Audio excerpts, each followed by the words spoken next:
Summer was once a time of pure terror for families all across America. Every hot month brought a hidden enemy that traveled through water and touch.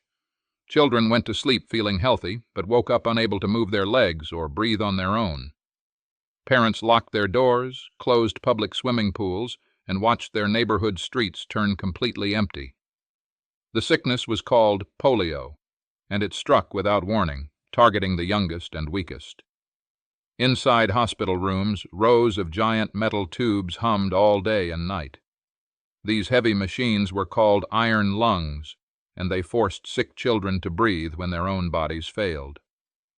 Young boys and girls lay trapped inside cold iron boxes, looking up at small mirrors just to see the room around them. Doctors could only watch and comfort the scared families. Science seemed powerless against a quiet monster that was ruining thousands of lives every single year.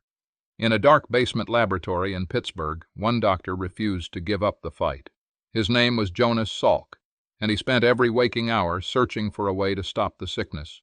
While other scientists tried to use weak live viruses, Salk believed a killed virus could teach the body to defend itself safely. He worked long hours under bright lights, mixing chemicals and checking tiny dishes. His back ached, his eyes grew tired, but he kept working while the rest of the world slept. The work was hard, slow, and full of terrible risks. One wrong mix in the lab could destroy months of progress or hurt the very people he wanted to save.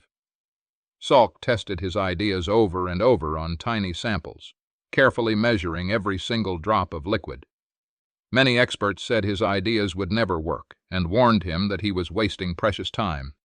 Yet Salk stayed focused, ignoring the noise and pushing his small team to keep going day after day. To prove the vaccine was safe, Salk took a massive risk that shocked his friends. He tested the early doses on himself, his own wife, and his 3 young sons right at their kitchen table. He boiled needles on the stove and pressed the medicine into the arms of the people he loved most in the world. If his math was wrong, he would ruin his own family.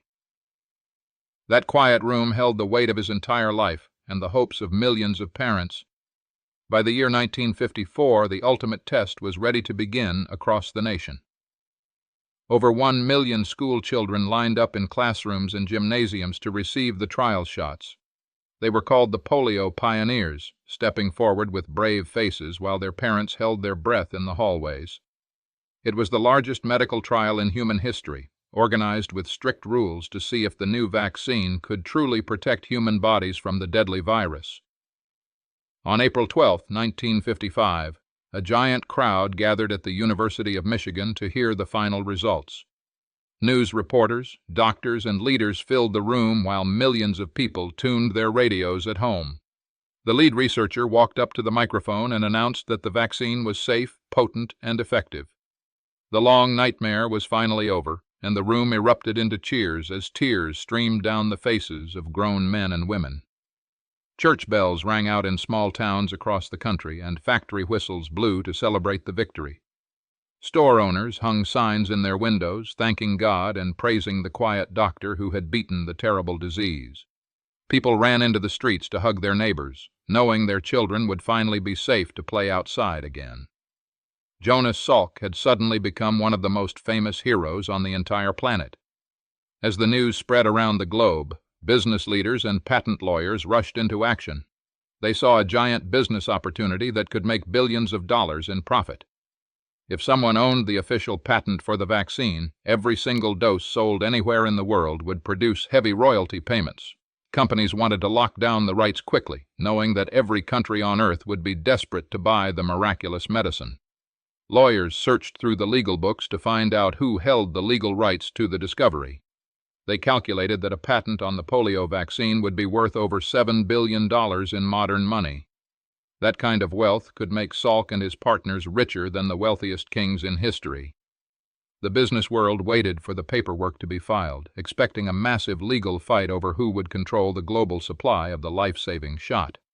Just days after the big announcement, Salk sat down for a live television interview with famous newsman Edward R. Murrow. Millions of viewers watched the calm scientist sit under the hot studio lights.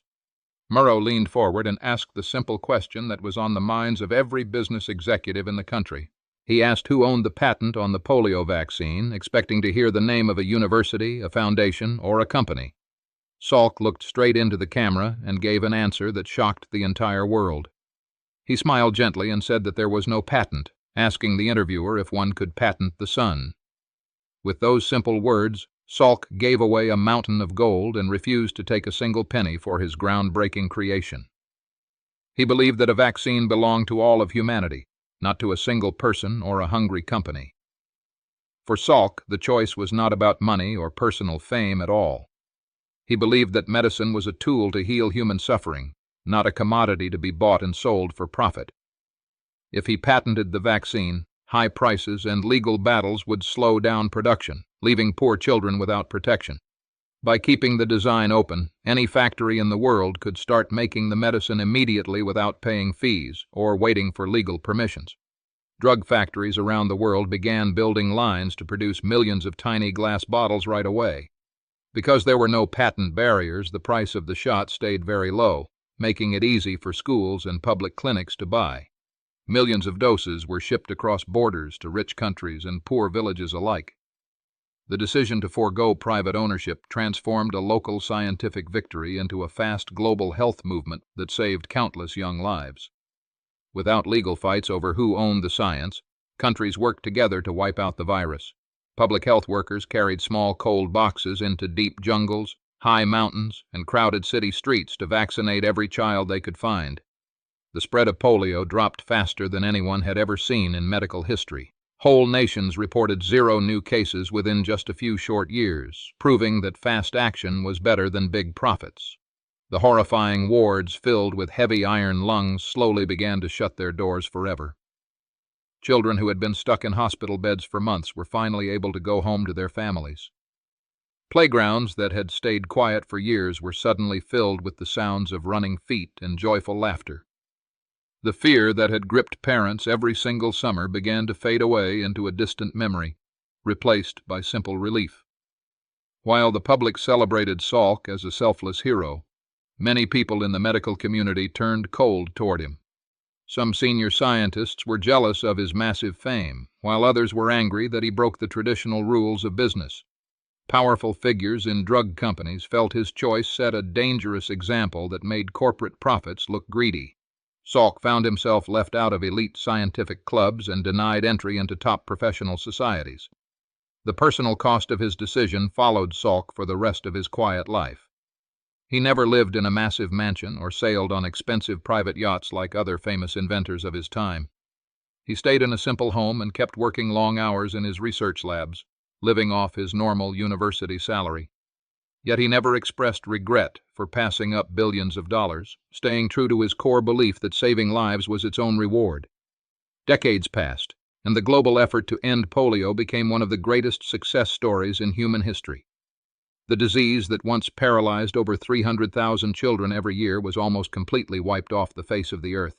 Entire continents were declared free of the virus, all thanks to a simple vaccine that was shared freely with every nation without secret codes or high license fees. The human impact of that single choice stretches across generations of healthy families today. Millions of adults are walking, running, and living full lives right now because they received a free or cheap vaccine when they were young. They never had to spend their lives in iron lungs or walk with heavy steel braces on their legs. A quiet doctor chose their health over his own personal bank account, changing the path of human history. In his later years, Salk used his remaining energy to build a beautiful research institute on the cliffs of California. He wanted to create a place where scientists could think freely and work on giant health problems without pressure from big business. He walked through the concrete halls watching young researchers test new ideas to fight other deadly diseases, hoping to pass his humanitarian spirit down to the next generation of thinkers. Looking back at that famous moment in 1955 reveals the power of a human heart over pure greed. Salk stood at a crossroads where he could have chosen easy wealth, absolute power, and endless luxury for his family. Instead, he treated his scientific knowledge as a shared gift for the entire human family. He proved that the true value of a person is found in what they give away to others, not what they keep for themselves. In today's world, modern medicine often costs thousands of dollars for simple life-saving pills. Companies fight long legal battles in court over minor patent details, while sick patients struggle to afford their daily treatments. Salk's famous question about patenting the sun shines even brighter now than it did back then, reminding us that access to health should be a basic human right for everyone on Earth. The story of Jonas Salk is not just about a medical miracle created in a cold laboratory. It is the story of a man who faced the ultimate test of character and chose to protect the weak over making himself rich. His choice broke the rules of business to build a safer world, proving that true greatness comes from lifting others up when they are down. As long as children play freely in summer sunshine without the fear of a hidden plague, the legacy of that quiet decision will live on.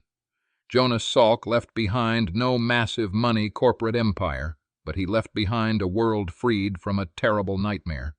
He gave humanity its health back, choosing to let his gift belong to everyone under the sun.